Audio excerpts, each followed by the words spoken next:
ఇక్కడికి విచ్చేసిన మా అన్నదమ్ములకి, మా ఆడపడుచులకి, మా అక్కచెల్లెలందరికీ ప్రత్యేకించి నా హృదయపూర్వక నమస్కారాలు. సముద్రాన్ని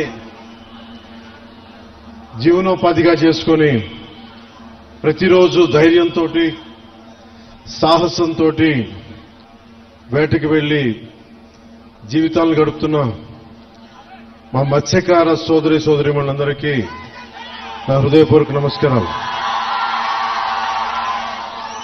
మన ఉప్పాడ పిఠాపురం నియోజకవర్గంలో ప్రత్యేకించి ఉప్పాడ కొత్తపల్లి ప్రాంతం ఇప్పుడు మీకు ప్రపంచం, మన దేశం అంతా తెలుసు.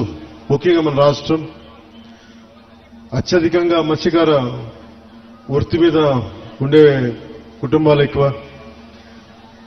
సో నా దృష్టికి గత కొన్ని రోజుల క్రితం, దాదాపు 10 రోజుల క్రితం మత్స్యకార సోదరులందరూ ఇక్కడ 4 రోజులు ధర్నాలు చేశారు. అలాగే పరిశ్రమల కాలుష్యం వల్ల మాకు వేట మత్స్యజాతి అంతరించిపోతా ఉంది అని మీరందరూ చేసింది నాకు చాలా బాధ కలిగించింది. ఎందుకంటే మన జీవనోపాధి మీకు ఇబ్బంది కలుగుతా ఉంది, ఎలా చేయాలి ఏంటి అనేది వీటి మీద మాట్లాడుతూ వచ్చాను. సో పొద్దున్నే అన్ని పార్టీలకు సంబంధించిన నాయకులతోటి, మత్స్యకార సంఘాల నాయకులతోటి కాకినాడ కలెక్టరేట్లో షణ్మోహన్ గారి అధ్యక్షతన మన పిఠాపురం నాయకులందరూ, మన కాకినాడ ముఖ్య నాయకులందరూ కూడా కూర్చొని మన పిఠాపురం ముఖ్యంగా మత్స్యకార సంఘాల నుంచి ఏ సమస్యలు ఉన్నాయి, ఇక్కడ ఏమున్నాయి, ఏం జరుగుతున్నాయని మొత్తం చాలా కూలంకషంగా చర్చించడం జరిగింది, చాలా డీటెయిల్గా. సో ఒకసారి ఏం చేశాం, దాని తాలూకు సారాంశం ఏంటి, మీరు లేవనెత్తిన అంశాలకి మీరు నన్ను అఖండ మెజారిటీతో గెలిపించిన మీ పిఠాపురం ఎమ్మెల్యేగా ఏం చేయాలి ఇవన్నీ ఒకసారి మీకు ముందు పెడతాను. గతంలో నేను చెప్పినట్టుగానే చాలా సందర్భాల్లో ఇక్కడంతా మాట్లాడాం, మీ ఓట్ల గురించి అడిగాం, మీరు మద్దతు ఇచ్చారు, కూటమి ప్రభుత్వం గెలిచింది. సో వీటన్నిటికీ ముందుగా నేను కృతజ్ఞతలు చెప్పుకుంటా ఉన్నాను. దాదాపు 7,193 మత్స్యకార కుటుంబాలు దీనిని చేపల్ని పట్టడం అనేది ఆధారం చేసుకుని ఉన్నారు. సముద్ర స్వభావాన్ని అంచనా వేసి వేట చేయడం మన మత్స్యకార సోదరుల తాలూకు అపూర్వమైన నైపుణ్యం. అలాంటి మీకు అండగా ఉండటం మా అందరి బాధ్యత. కూటమి ప్రభుత్వం మత్స్యకారుల భరోసా కింద వేట నిషేధ సమయంలో 20,000 భృతిని అందించింది. మీ ప్రతి కష్టంలో నేనున్నాను అని చెప్పడానికే ఈరోజు ఇక్కడ రావడం జరిగింది. యాక్చువల్గా 10వ తారీఖు వస్తానని చెప్పాం. ఒక రోజు ముందుగానే, మధ్యలో ఆరోగ్యం బాగాలేక రాలేకపోయాను, కానీ ఒక రోజు ముందే మీకు ఇచ్చిన డేట్ కంటే కూడా ముందే వచ్చాం. అలాగే మీరు సముద్ర గర్భం నుంచి తీసుకొచ్చే మత్స్య సంపద వేలాది కుటుంబాలకి ఆహార భద్రత, జీవనాధారం అందిస్తుంది. ఈరోజు కాకినాడ జిల్లా కలెక్టరేట్ సమావేశంలో నిర్వహించిన సమావేశంలో మన సమస్యలన్నీ నాకు దృష్టికి తీసుకొచ్చారు. ముఖ్యంగా ఇక్కడ నక్కపల్లి ఎస్సీజెడ్లో కానీ, అటు మనకి తుని మండలంలో, మనకి తుని నియోజకవర్గంలో అక్కడ దివీస్ ఫ్యాక్టరీ కానీ, ఇక్కడ అరవిందో కానీ, మిగతా చిన్న చిన్న పరిశ్రమల నుంచి కాలుష్యాలు వచ్చేస్తున్నాయి, మత్స్య సంపద అంతరించిపోతా ఉంది, మాకు వేట దొరకట్లేదు అంటే ఇదొకటి ముఖ్యమైన సమస్య నాకు ప్రస్తావించారు. 2, ఎక్స్గ్రేషియా సముద్రం వేటకెళ్ళినప్పుడు ప్రాణాలు కోల్పోయిన కాకినాడ జిల్లాకి చెందిన 18 మంది మత్స్యకార సోదర కుటుంబాలకి మా ఎక్స్గ్రేషియా అందలేదని చెప్పారు. వెంటనే ఈ రోజునే నేను స్వయంగా 5 మందికి ఇప్పించాను. మిగతా 13 మందికి, దాదాపు 18 మందికి 5 లక్షల రూపాయల చొప్పున 90 లక్షలు వారికి వెంటనే మంజూరు చేయడం జరిగింది. సో ముందుగా ఈ సమస్యని ఒక మంచి శుభంతో మొదలు పెడదామని. ఒకటి పొల్యూషన్, మన చేపలు మత్స్య సంపద కొంచెం దెబ్బతింటా ఉందని అదొక దృష్టి పట్టుకొచ్చారు.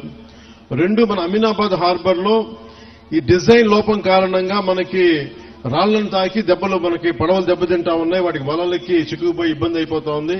అదొక రెండో సమస్య చెప్పారు. అలాగే 3వది ఉప్పాడ సీ ప్రొటెక్షన్ వాల్ గురించి మాకు ఇంత జరుగుతూ ఉంది, దీనికి మీరు ఏం చేయబోతున్నారు అనేది. ఇంకొకటి, ఇక్కడ మనకి మత్స్య సంపద దొరకనప్పుడు మేము అంతర్వేదికి కానీ మచిలీపట్నం కానీ మిగతాటి నిజాంపట్నం వైపు వెళ్తా ఉంటే మాకున్న సమస్యలు, అక్కడ స్థానికంగా ఉండే మత్స్యకారుల సంఘాలతో మా గొడవలు వస్తున్నాయి. దీని మీద ఏం చేస్తారనేది ముఖ్యంగా ఈ 3 సమస్యల మీద ప్రస్తావించడం జరిగింది. దీంతో పాటు దానికి అనుబంధ సమస్యలు. సో నేను మీ దృష్టికి తీసుకొస్తుంది ముందుగా ఉప్పాడ సీ ప్రొటెక్షన్ వాల్ గురించి. మేము మీకు మాట ఇచ్చాం, ఉప్పాడ రక్షణ గోడ, Uppada sea protection wall. Last time మనం ఇక్కడికే వచ్చాం. అలాగే మనకి సెంట్రల్ నుంచి కోస్టల్ రెగ్యులేటరీ జోన్ అథారిటీ వాళ్ళు పిలిపించాం. సో పిలిపించినప్పుడు మనం పంపించిన ప్రతిపాదన 323 కోట్లతోటి రక్షణ గోడ నిర్మాణానికి కేంద్ర ప్రభుత్వం సానుకూలంగా ఉంది. అలాగే దీనికి సంబంధించి ఈ నెల 14వ తారీఖున కేంద్ర గృహశాఖ కార్యదర్శి ఆధ్వర్యంలో ఢిల్లీలో ఈ మీటింగ్ జరగబోతా ఉంది. నేను వారికి ఒకటే తెలియజేశాను, దాదాపు ప్రపంచం మన దేశంలోనే చాలా అరుదుగా ఉండే చోట్ల ముఖ్యంగా ఉప్పాడ తీర ప్రాంతం సంవత్సరానికి 20 నుంచి 25 మీటర్ల కోతకు గురవుతా ఉంది, ఉన్న ఇళ్లు పోతా ఉన్నాయి. అందుకని సీ ప్రొటెక్షన్ వాళ్ళు చాలా అవసరం అని చెప్పి ప్రత్యేకంగా చెప్పడం వల్ల ఇది మనం మన సెంట్రల్ హోమ్ మినిస్ట్రీకి చెప్పడం జరిగింది. ఇది 14 మీటింగ్ జరుగుతారు. ఇది నేను మీకు మాట ఇచ్చాను మొన్న ఎలక్షన్ టైంలో కూడా, ఇప్పటికీ నేను మీకు మాట ఇస్తున్నాను. ఆల్రెడీ 14వ తారీఖు అయితే 323 కోట్ల రూపాయలు కాబట్టి ఇలా చేతిలో మంత్రదండం ఉన్నట్టుగా వెంటనే ఇలా నేను చెప్తే అయ్యేది కాదు. ఇది చాలా లేయర్డ్ గా జరుగుద్ది. సో మొదట 2 మీటింగ్లు అయినాయి, ఇప్పుడు 3వ మీటింగ్ జరుగుతూ ఉంది. ఖచ్చితంగా నా నమ్మకం 323 కోట్ల రూపాయలు కేంద్ర ప్రభుత్వం మన సీ ప్రొటెక్షన్ వాళ్ళకి ఇవ్వబడుతుంది. ఇది నేను మీకు మాట ఇస్తున్నాను. నేను కింద పడతానో మీద పడతానో ఇబ్బందులు పడతానో, నేను మన కోసం, మన మత్స్యకారు కుటుంబాల కోసం, మన ఉప్పాడ తీర ప్రాంతం కోసం, మన పిఠాపురం కోసం నేను మీకు మాట ఇస్తున్నాను. ఉప్పాడ సీ ప్రొటెక్షన్ వాల్ ఖచ్చితంగా నిర్మించడం జరుగుద్ది. దానికి నిధులు కూడా ఎలాగ మనకి కేంద్ర ప్రభుత్వం నుంచి వచ్చేలాగా ఆల్రెడీ మనకి కేంద్ర ప్రభుత్వం సానుకూలత తెలియజేశారు. కానీ అది 320 కోట్లు ఇవ్వాలా లేదా 250 వాటి మీద ఊగిసలాడుతూ ఉంది మనకి మాటలు. సో నేనేం కోరుకున్నానంటే 323 కోట్ల రూపాయలు మీరు దయచేసి ఇవ్వండి అని చెప్పి మన సాధక బాధలన్నీ వారికి తెలియజేశాను. అదొకటి. ఇవి కాకుండా రాష్ట్ర విపత్తు నిర్వహణ సంస్థ మరియు మహాత్మా గాంధీ జాతీయ ఉపాధి హామీ పథకం ద్వారా ఉప్పాడ నుండి కొనపాపపేట వరకు వచ్చే ఈ మన 5,65,00,000 రూపాయలతోటి తీర రక్షణ పనులు చేపడుతున్నాం. దాంట్లో భాగంగా పనులు కొంత ప్రారంభమైనవి. సో ఇది మీ దృష్టి కూడా తీసుకొస్తా ఉన్నాం. అలాగే మనకి మత్స్య సంపద వేరే చోట్లకి వెళ్తున్నాం, వీటన్నిటి గురించి మాట్లాడితే. అలాగే మన కొల్లు రవీంద్ర గారితో మాట్లాడాం. ఆయన ఆధ్వర్యంలో నిన్న ఫిషరీస్ వాళ్ళు మీటింగ్ చేశారు మంత్రివర్యులతోటి. అలాగే రాజోల్ ఎమ్మెల్యే శ్రీ వరప్రసాద్ గారిని కూడా ప్రత్యేకంగా అంతర్వేది మత్స్యకార సమావేశాలతో ఏర్పాటు చేశారు. సోదర భావంతో అక్కడ ఫిష్ ల్యాండింగ్ కి అక్కడ మత్స్యకారులందరూ మనకు అంగీకరించారు. ఆ మాట కూడా మనం ముఖ్యంగా ఉప్పాడ మత్స్యకారులకి ఖచ్చితంగా మేము అందిస్తాం. కానీ వాళ్ళ రిక్వెస్ట్ ఏమడుగుతున్నారంటే ఆ రింగ్ వలలు వేయొద్దు, మాకు పిల్లలు దొరికేస్తారని అంటా ఉన్నారు. దాని మీద కొంత తర్జన భర్జన ఉంది, అది కూడా మీకు తెలియజేస్తాం. అది కూడా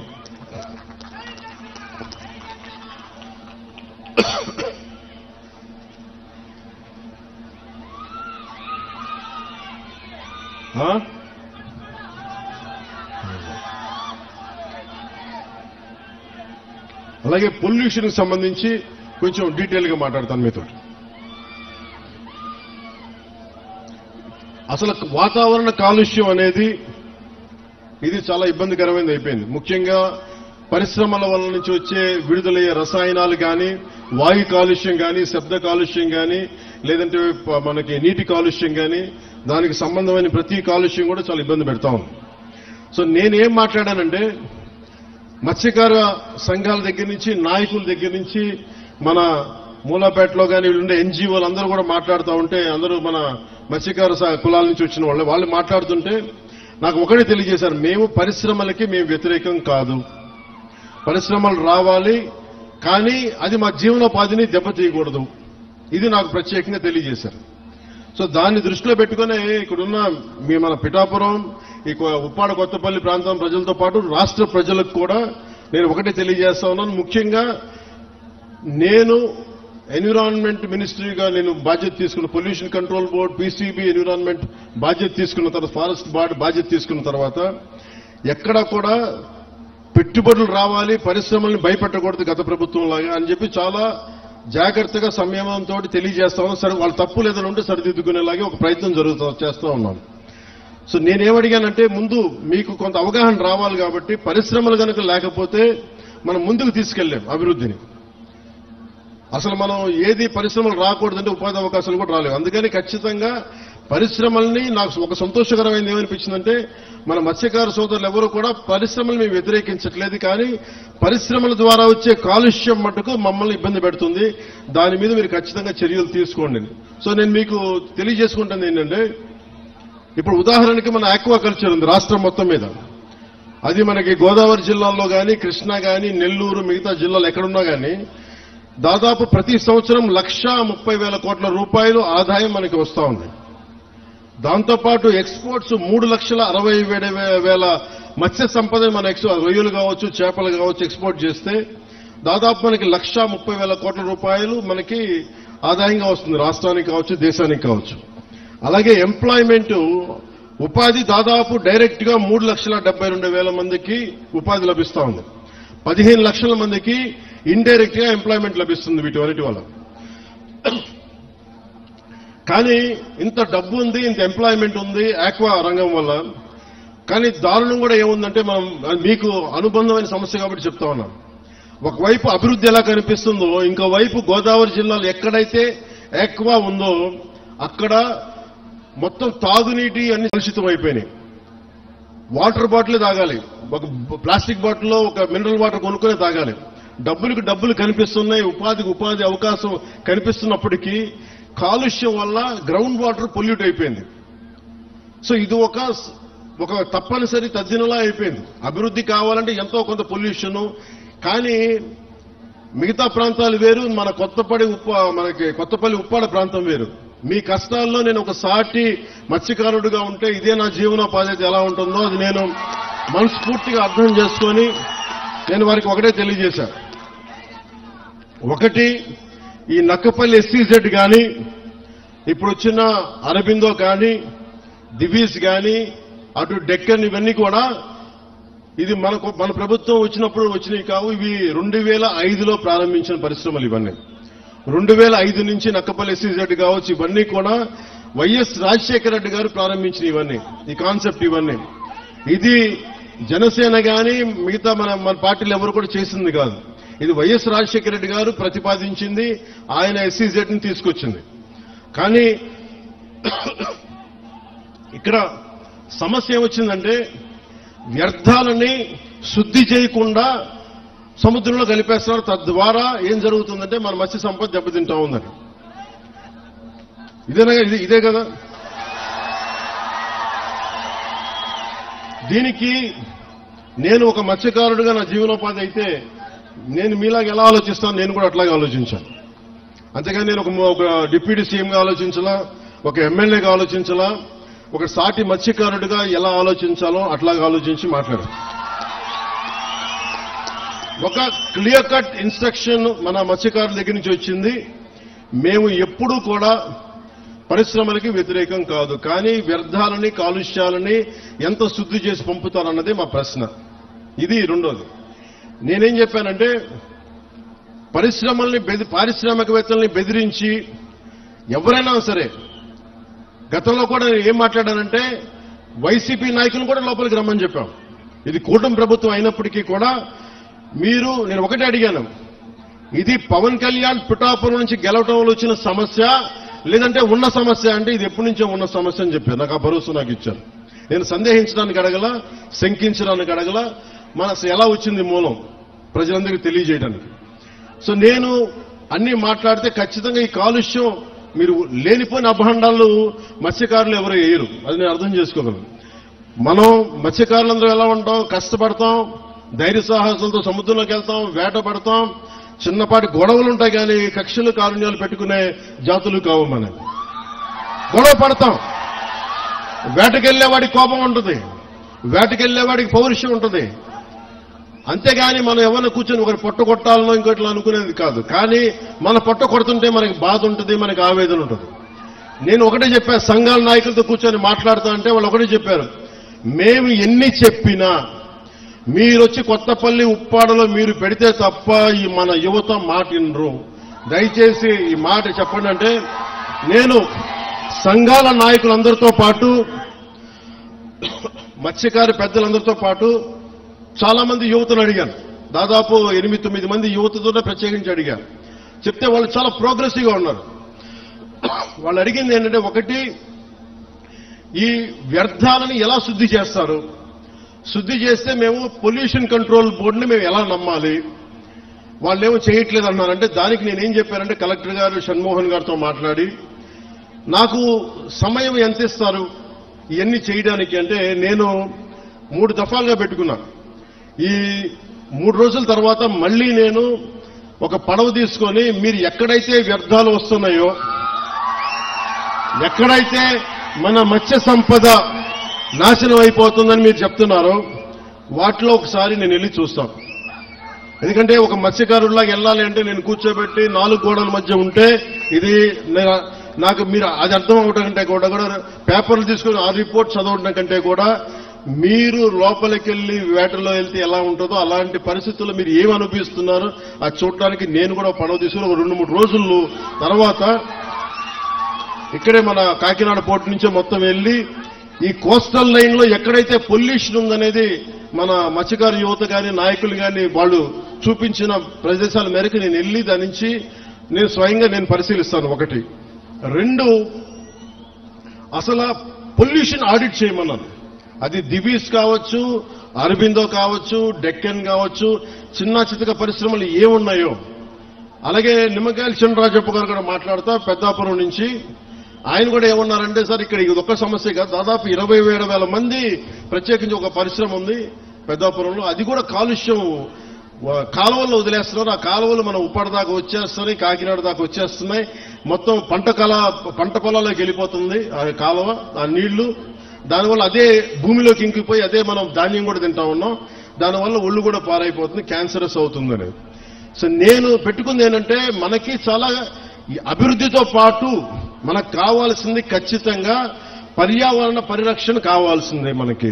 దాంట్లో నేను ఎక్కడ కాంప్రమైజ్ అవ్వట్లేదు, దాన్ని ఎక్కడా కూడా నేను మిమ్మల్ని వంచాలని కూడా నేను ప్రయత్నం చేయట్లా. నాకు మీకు కుదరినప్పుడు నేను రాజకీయాలు వదిలేసి వెళ్ళిపోతాను తప్ప నేను మీ న్యాయం చేయలేనప్పుడు నేను కూర్చోబెట్టి నాకు నిజంగా మీ గుండెల్లో పెట్టుకున్న అభిమానం కంటే కూడా నేను పదవులుగా నేను చూడను. కాకపోతే ఈ పదవి ఉన్నది చాలా మందితో కూర్చొని సామరస్యపూర్వకంగా ఎలా పరిష్కారం చేయాలి అన్నదే నా తపన. సో నేనేం చెప్పానంటే, ముఖ్యంగా నేను చెప్పింది ఏంటంటే, అసలు ఎంత పొల్యూషన్ జరుగుతుంది ఆ ఆడిట్ ని ఒకసారి చేయమని చెప్పాం. ఆడిట్ చేద్దాం, అసలు ఎంత కాలుష్యం ఉందనేది చెప్తే అందరూ అడిగారు. షణ్మోహన్ గారు మొత్తం సంఘాల నాయకులందరితో మాట్లాడి, అక్కడ ఉన్న యువతతో కూడా మాట్లాడి, ఈ రోజు దాదాపు 100 మంది పైగా వచ్చారు. వాళ్ళందరితో మాట్లాడి మీ ప్రతినిధులుగా మేము అడిగింది ఏంటంటే, షణ్మోహన్ గారు, కలెక్టర్ గారు, కనీసం మాకు 100 days టైం ఉంటే దీని మీద యాక్షన్ ప్లాన్ చేద్దామని ఒకసారి, అంటే ఎలా చేద్దాం దీనికి సంబంధించి. ఎందుకంటే మీరు బోట్లు దెబ్బతినకూడదు, మీకు మీ వేటకి ఇబ్బంది పడకూడదని దీనికి ఏం చేయాలంటే ఒక ప్రాపర్ యాక్షన్ ప్లాన్, ఒక 100 రోజుల సమయం అని అడిగాం. సో మిమ్మల్ని కూడా నేను ప్రతిపాదిస్తుంది, మిమ్మల్ని అభ్యర్థిస్తుంది, మీ అందరినీ వేడుకుంటుంది. మాకు కనీసం ఒక 100 రోజుల సమయం కనుక మీరు ఇస్తే దీనికి ఒక రోడ్ మ్యాప్, ఒక ప్లాన్ క్రియేట్ చేసి మీ ముందు పెట్టి మీ అందరి అనుమతితోటే మనకి ఉపాధి అవకాశాలు ఉంటూనే మనకి కాలుష్యాన్ని ఎలా నివారించాలి అన్న దాని మీద నా ప్రణాళికకి నాకు కనీసం ఒక 100 రోజుల సమయం కావాలి. ఆ 100 రోజుల సమయాన్ని మిమ్మల్ని ఇమ్మని నేను ఆర్థించడానికే నేను ఈ రోజు మీ ముందుకు వచ్చాను.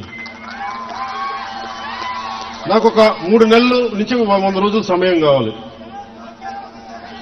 సో మీరు ఆ 100 రోజుల్లోపు నేను ఒక రోడ్ మ్యాప్, ఒక పరిష్కార మార్గం, అవసరమైతే దీన్ని కేబినెట్ లో మాట్లాడతాం, లేదంటే అసెంబ్లీలో కూడా మాట్లాడి మీకు న్యాయం జరిగేలాగా నేను ముందుకు తీసుకెళ్తాను. మీ అందరికీ నేను మనస్ఫూర్తిగా నేను మీకు తెలియజేసుకున్నాను. సో నాకు 3 నెలల సమయం మిమ్మల్ని, ఇది ప్రజాస్వామ్యం, నేను 4 గోడల మధ్య కూర్చొని నేను అడగట్లా. నాకు ఒక 100 రోజుల సమయం కావాలి. ఏం చేద్దాం చెప్పండి, అవునా కాదా?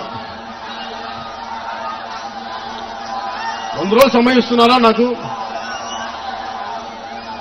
ఇస్తున్నారా? 100 రోజులు సమయం ఇస్తున్నారా లేదా నాకు చెప్పాలి. అలా కుదరదు నాకు. ఎందుకు చెప్తా, మీరు 100 రోజుల సమయం ఇవ్వకపోతే, మీరు 100 రోజుల సమయం ప్రాక్టికల్ గా మీరు ఆలోచించండి. 100 రోజుల సమయం ఇవ్వకపోతే, ఎందుకంటే రాత్రికి రాత్రి పొల్యూషన్ ఏం జరుగుతుందో మనం ఆడిట్ చేయడానికి కూడా చాలా టైం పడుతుంది. ఆడిట్ చేసిన తర్వాత వ్యర్థాలు ఉన్నాయి అంటే వీళ్ళకి ఎందువల్ల వ్యర్థాలని విడుదల చేస్తున్నారు. ఎందుకంటే మీరు 4 రోజులు ధర్నా చేస్తే 5వ రోజు పరిష్కారం నిజంగా రాదు. ఎందుకంటే దీని వెనక చాలా ఉన్నాయి. పరిశ్రమలు మనం ఇచ్చింది కాదు, వైసీపీ నాయకులు ఇచ్చింది. వైసీపీ నాయకులు ఇచ్చిన పరిశ్రమలు మన కూటమి ప్రభుత్వం వచ్చిన తర్వాత ఇచ్చిన పరిశ్రమలు కాదు. సో అందుకని అలా అని చెప్పి వాళ్ళలాగా భయపెట్టి, పారిశ్రామికవేత్తలను భయపెట్టి పారిపోతే అది దేశపరంగా ఇంకోలాంటి సంకేతాలు వెళ్తాయి. అదో ఇంకో సమస్య ప్రారంభమవుద్ది. సో మేము ఆలోచిస్తుంది వయా మీడియాగా మధ్యలో పొల్యూషన్ రాకుండా, మన మత్స్య సంపద చనిపోకుండా ఎలాంటి పరిష్కారం వెతకాలి. అలాగే ఓఎన్జీసీ వాళ్ళు మనకి కొంత కాంపెన్సేషన్ పే చేస్తా ఉన్నారు, ప్రతి నెలకైనా అడుగుతా ఉన్నారు. అది మేము పెట్టే ప్రతిపాదన కలెక్టర్ గారితో, సంబంధిత మంత్రివర్గంతో మేము అడుగుతుంది.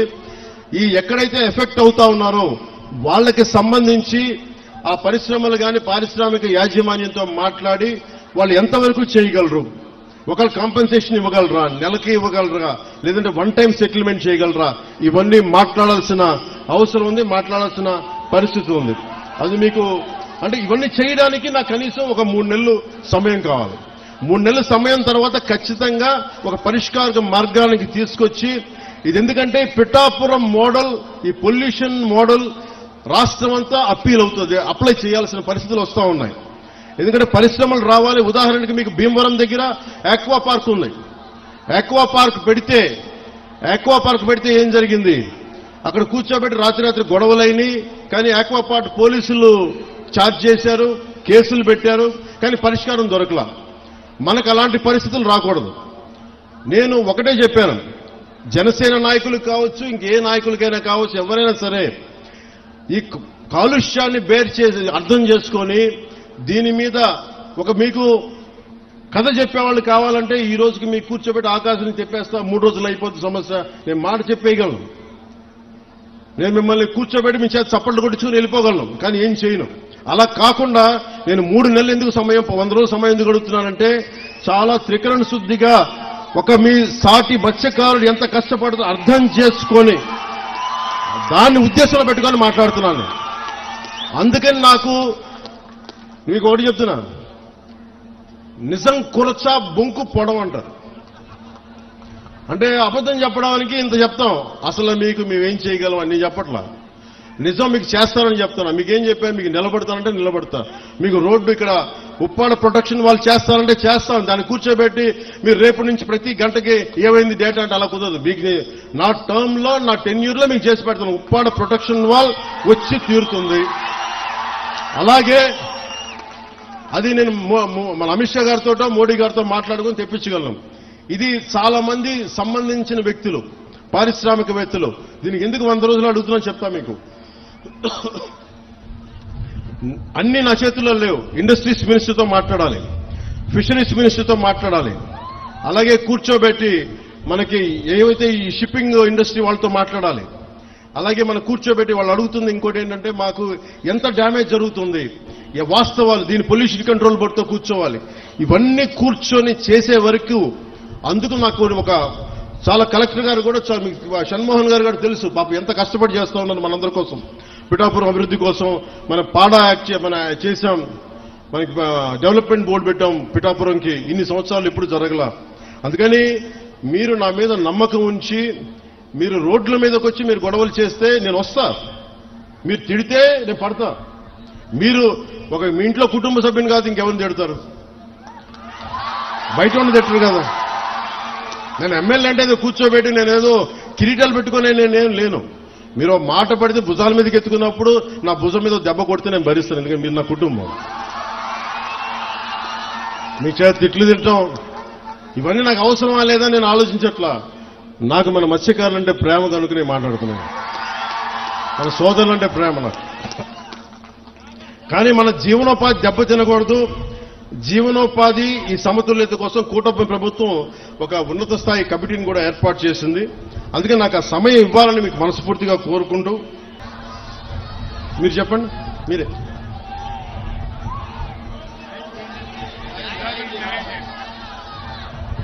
న్యాయం చేయకపోతే పెద్ద మీటింగ్ పెడతాం, న్యాయం చేయడానికే కదా ఇక్కడికి వచ్చింది. కాకపోతే ఒకటి చెప్పాను, పారిశ్రామికవేత్తల్ని ఎవ్వరు కూడా రాజకీయ నాయకులు దయచేసి మీకు న్యాయం చేస్తామని చెప్పి మిమ్మల్ని ఎగదోసి పబ్బం గడుపుకుంటే మీరు దయచేసి అలాంటి వలలో పడగండి. అది రైట్ అవ్వదు. మనం ఏమవుద్ది, పారిశ్రామికవేత్తలు బెదిరిస్తే మీకు పర్మనెంట్ సొల్యూషన్ రాదు. మీ అందరికీ తల 10,000 25,000 పడేసి నాయకుల కింద ఇచ్చేసి చేతులు దులుపుకొని వెళ్ళిపోతాను. నేను అలాంటి చేయడానికి రాలా, అలాంటి నేను చేయను. అవసరమైతే ఉప్పాడులోకి వచ్చి మీ చేత తిట్లు తినడానికి సంసిద్ధంగా ఉంటాను తప్ప నేను అలాంటి బ్యాక్ డోర్ పనులు నేను చేయను. సో అందుకని మీ అందరికీ మీరు నా మీద నమ్మకంతో ఉండండి. నేను మళ్ళీ 2 రోజుల తర్వాత 3 రోజుల తర్వాత కరెక్ట్గా నేను మళ్ళీ వచ్చి ఒకసారి పొల్యూషన్ నేను చూసి మీకు ప్రతి 10 రోజులకు ఒకసారి నేను మీరు ఒక కమిటీని ఏర్పాటు చేయండి. నేను అది అలాగే మత్స్య పరిశ్రమల్లో కూడా స్కిల్ డెవలప్మెంట్ గురించి ఒకటి మాట్లాడమని చెప్పాను. ఉపాధి అవకాశాలు ఇవన్నీ కూడా నేను మాట్లాడతాను. కాకపోతే ఇది ప్రిలిమినరీ మీటింగ్, మొదటి మీటింగ్ ఇది. నేను ఇక్కడికి వచ్చింది, మీరు భయపడకండి, మీ సమస్యని సంపూర్ణంగా అర్థం చేసుకున్నాం. ఒక డిప్యూటీ సీఎంగా కాదు, ఎమ్మెల్యేగా కాదు, మీలో ఒకటిగా నేను ఉన్నాను అని చెప్పడానికి వచ్చాను ఇక్కడికి. అందుకని 3 రోజుల తర్వాత వచ్చి మీకు time to time deputy CM పేషీ నుంచి మీకు మీడియా దగ్గర నుంచి మన నాయకుల దగ్గర, కూటమి నాయకుల దగ్గర నుంచి అందరి తరఫున మీకు తెలియజేస్తాం. ఏమాత్రం మీకు కోపం ఉన్నా తాపం ఉన్నా మీరు దెబ్బలు తినడానికో మీ చేత తిట్లు తినడానికి నేను సంసిద్ధంగా ఉన్నాను. నేను ఎక్కడికి పారిపోను, ఇక్కడే ఉంటాను. ఇది మన నేల, ఇది మన ఊరిది, మనం ఎక్కడికి పారిపో, ఇక్కడే ఉంటాం. సో మనస్ఫూర్తిగా మీ అందరికీ ఈ భరోసాతోటి మీరు నాకు ఒక 3 నెలలు సమయం ఇవ్వండి. మళ్ళీ 10 రోజులు, ఇంకొక 2-3 రోజుల తర్వాత మళ్ళీ వచ్చి మొత్తం తిరుగుతాను తెలియజేసుకుంటూ సెలవు తీసుకున్నాను. జై జనసేన, జై హింద్.